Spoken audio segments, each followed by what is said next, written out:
السلام عليكم واهلا وسهلا بكم بفيديو جديد ووصفة جديدة. اليوم ان شاء الله نسوي فتة الباذنجان بطريقة صحية بدون قلي.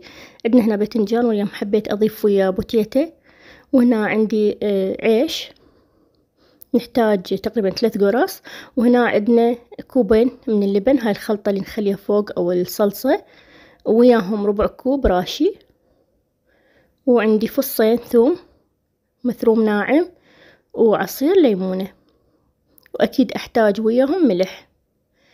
أول شي طبعا أسوي الصلصة وبعدين أقلي الباذنجان والخبز أو أحمصه.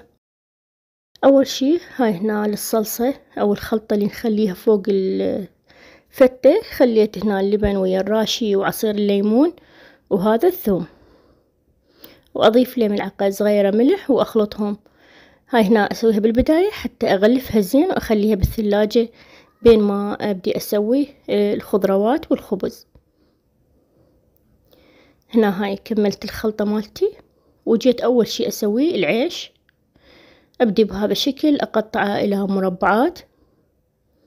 إذا تحبوها تكون كل صحية ممكن تستعملون العيش الأسمر. هنا بهذا الشكل سويته مربعات. أكيد هاي الطريقة تكون صحية أكثر من القلي، لأن القلي هواية يشرب زيت، يعني الخبز هواية يشرب عندنا زيت، والباذنجان هم نفس الشي. بهاي الطريقة نضيف له زيت الزيتون.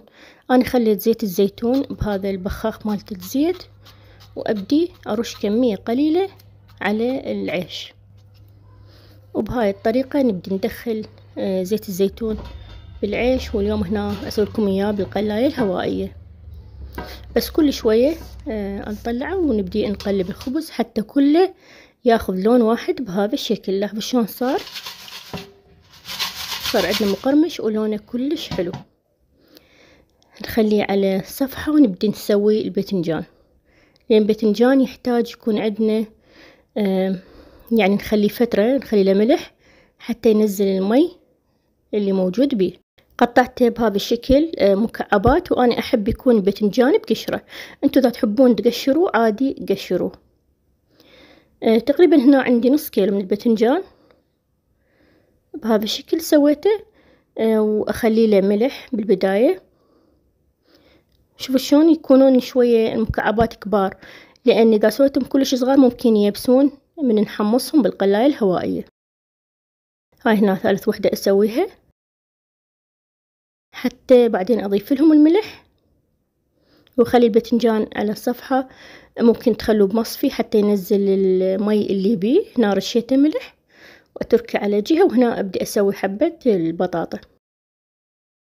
وطبعا هاي اختياري، يعني ممكن نكتفي بس بالباذنجان، بس أنا اليوم حبيت أضيفها للفتة.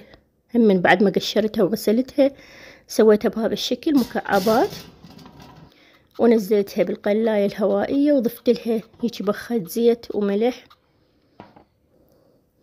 هاي هنا الملح، وأقلبها شوية وأدخلها القلاية الهوائية إلى أن تستوي. طبعا هنا بنص الوقت أنا أشوفها وأقلبها، لاحظوها أرجعها همين مرة ثانية حتى تاخذ لون وتستوي عندنا 100%. طلعتها طبعا ورا ما استوت. وهنا الباذنجان همين صفيته طبعا بالمصفي من المي اللي يكون بيه ونشفته، همين أخليه بالقلاية الهوائية، وضفت له بالبخاخ شوية زيت وأدخله حتى عندنا الباذنجان يتحمص. طبعا كل شوية همين نقلبه حتى كله ياخذ لون واحد. هسه كل شيء يعني صار عندنا جاهز. سوينا الصلصة واستوى عندنا الباذنجان والبوتيتة بهذا الشكل، والخبز همين عندنا محمص. هاي الطريقة واحد ياكلها بدون تأنيب ضمير، لأن دائما عندنا الباذنجان هواية يشرب زيت، والخبز همين. بعد ما وزعتهم خليت الصلصة، وفوق هيجي يعني شوية خبز وكرفس مثروم وحبات من الرمان، وهذا اللوز همين محمص عندنا. وهاي صارت فتتنا جاهزة. أتمنى تعجبكم وصفتنا الصحية لهذا اليوم وتجربوها، وألف عافية.